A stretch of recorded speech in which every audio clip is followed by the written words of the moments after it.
My name is Michael Thomsen. I grew up in Denmark, but I lived all my adult life in Australia.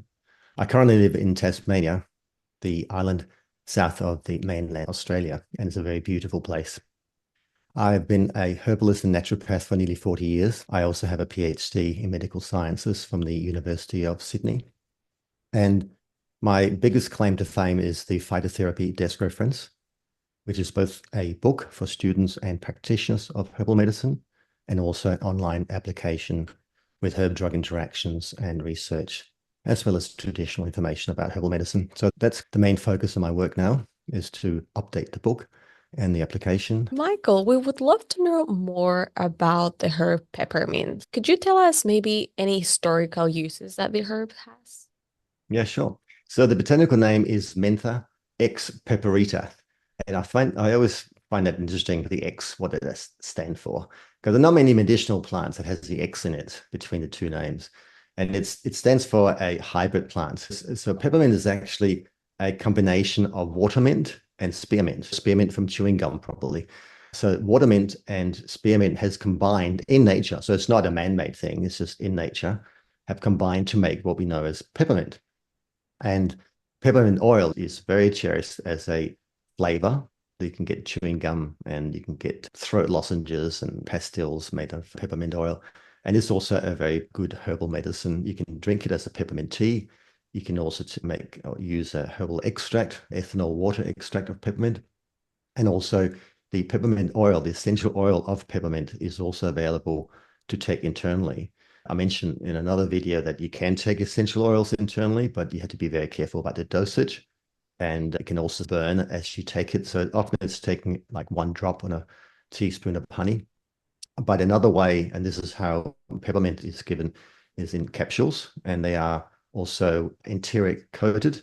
Enteric coating means that it has a coating around the capsule on the outside that is resistant to being broken down in the stomach. So it often goes into the small intestine before the capsule breaks open and releases the peppermint oil. And this is really important because you want to treat the IBS that peppermint is used for, and the cramping and the wind and then sort of the pain of IBS, is to use an enteric coated capsule of peppermint oil to ensure it is not released too early and it goes through to the target area, which is the intestines. So you can now get very carefully manufactured peppermint oil in capsules. Yeah, I feel like that's very important, really, because you definitely want to have the benefits of peppermint the best way possible. And if that Yes. involves knowing how to take the peppermint and also how the manufacturing companies do that in a proper way so that the customer gets the most benefit out of it, I think that's very important. Yeah, and also that this herb you can have as a refreshing, cooling tea for hot summer as well. So there's lots of uses of peppermint. We also use the herbal extract, as I mentioned, in combination with other herbs when we make a formulation for patients. So lots of variety is good because we can then tailor the treatment specifically to the patient. Yeah, absolutely. And what would you say are the most common uses for peppermint nowadays? It has some antibacterial properties. It's also anti-emetic, which means it reduces nausea and vomiting. So there will be some of the key indications, as well as I mentioned, diaphoretic, which means that it can be very cooling. So if you have a fever, you can drink peppermint tea, and hopefully that will tend to cool the body a little bit. You don't necessarily want to take Panadol if you have a mild fever to bring down that fever, because the fever is part of the immune response to fight an infection. But to relieve some of the symptoms of that fever, you could drink some cooling peppermint tea, and that might relieve the symptoms a little bit during a fever. But other than that, you really need to let the fever rage through, and that activation of the immune system will help fight that infection. Yeah. But I think the main indication, especially with the development of these enteric coated capsules, would be for colics or cramping and wind and discomfort of in intestines. It's very good for babies as well. You can use it in children. And yeah, the indications would be all kinds of digestive diseases, but especially the ones with nausea, flatulence, indigestion, cramping, and wind, and so on.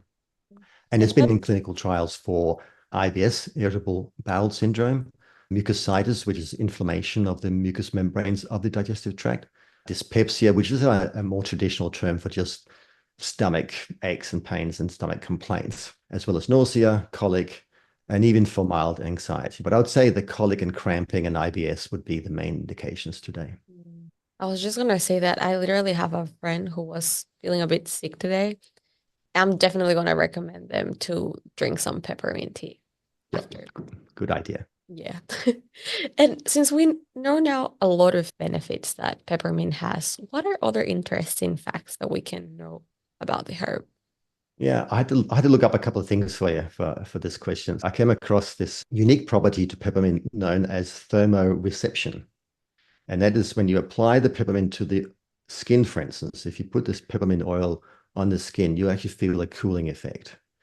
So when it's applied to the skin or consumed, the menthol in peppermint activates cold sensitive receptors, creating this cooling sensation.